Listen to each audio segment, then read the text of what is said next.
Up next, we're going to talk about the incarcerated firefighters and their extraordinary work on the front lines.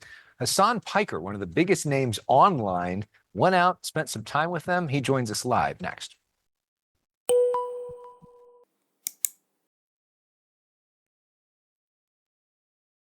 Your virtual assistant. Stand by. We're at a break and then it's you. Your FICO score All and right, perfect. What I would give to be able to make art on this scale.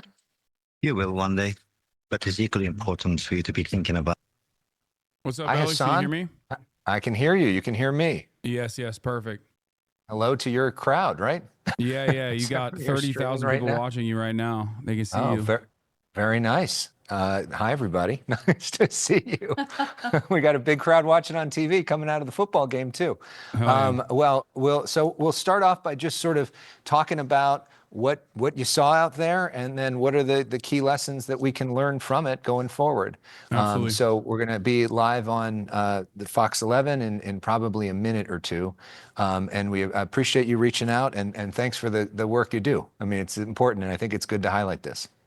Yeah, no, thank you. You guys have been doing tremendous coverage as well. I've been tuning in just to figure out what's going on in my backyard. So. And are you okay? You're okay? Everybody's Yeah. safe? Yeah, we had a brief scare with the Runyon Canyon fires where my best friend, who also streams on Twitch, that was like directly on top of them. So they had to evacuate by foot because there was so much chaos and traffic. So I had to go pick them up in my car, and they stayed with me overnight. But then they released the evacuation order, so they're back. Yeah, firefighters did an amazing job on that one. They basically put that thing out in like an hour. That's awesome. All right, well, we will see you on TV real shortly. Thanks again, Hasan. All right, yeah, thank you for having me. If you've been watching our coverage, you've seen some of the firefighters that are out on the front lines are actually inmate crews, incarcerated firefighters.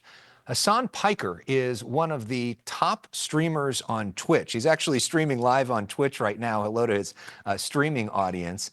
He is also a progressive pundit, and he's spent time, went out, and met some of these incarcerated firefighters, streamed live with them, and learned a lot from talking to them. Hasan, good to see you. Welcome. It's good to be back, Alex. Thank you for having me.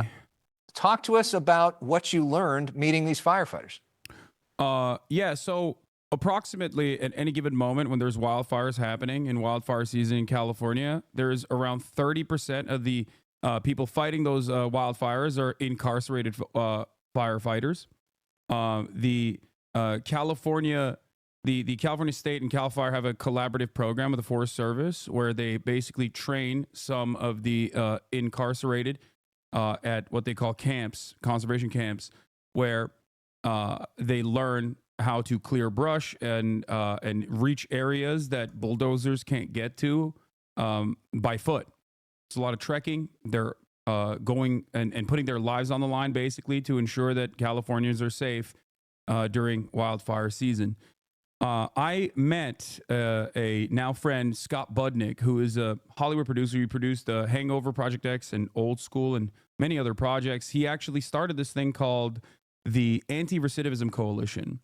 And I found out that he was actually working with the governor and also simultaneously expanding these programs. And I got to meet some of the youth offenders. This is a camp pilot program that they just started in 2023, where they, for the first time ever, are bringing in youth offenders, young offenders that have been incarcerated under the age of 25 or committed crimes under the age of 25 that are now a part of this training program as well.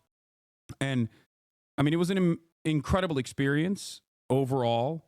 And one of the things that I was kind of shocked by is the fact that these guys just kept asking, like, why do you care about us? Why are you here? Like they were shocked at this level of attention there because they don't have access to the news as readily available. So they're not exactly aware that like there are a lot of people in the civilian population that's talking about these guys right now. And one of the things that struck me was the fact that they understand that these are very dangerous conditions that they're putting themselves into, but they really are appreciative of the fact that they get a semblance of dignity and a way to help with these communities that they're a part of. So it was truly a tremendous experience overall, and very Yeah. eye-opening. And we talk about people going behind bars. Most people that go behind bars are eventually released. And so you want there to be a rehabilitation process so that they come out potentially even stronger than when they came in. And I know for you, you were really struck by the sense of hope that these guys felt. Yeah, so it's not a secret that the county jail structure and the prison structure in the state is pretty bad overall. Like, the conditions are pretty bad overall. There's a lot of violence. There are major problems, and from what I understand, aside from the fact that being able to volunteer for these programs allow these inmates to shave off some of their very long sentences, it also gives them an opportunity to train and potentially an opportunity for gainful employment after they're out, after they are released. And there have been a lot of initiatives to make sure that this is as ethical of a process as possible, especially in recent years. In the past, a lot of these firefighters, a lot of the incarcerated firefighters could only get seasonal employment, and they could never get municipal employment in the Los Angeles Fire Department because if you have a felony, you're not able to get an EMT certification.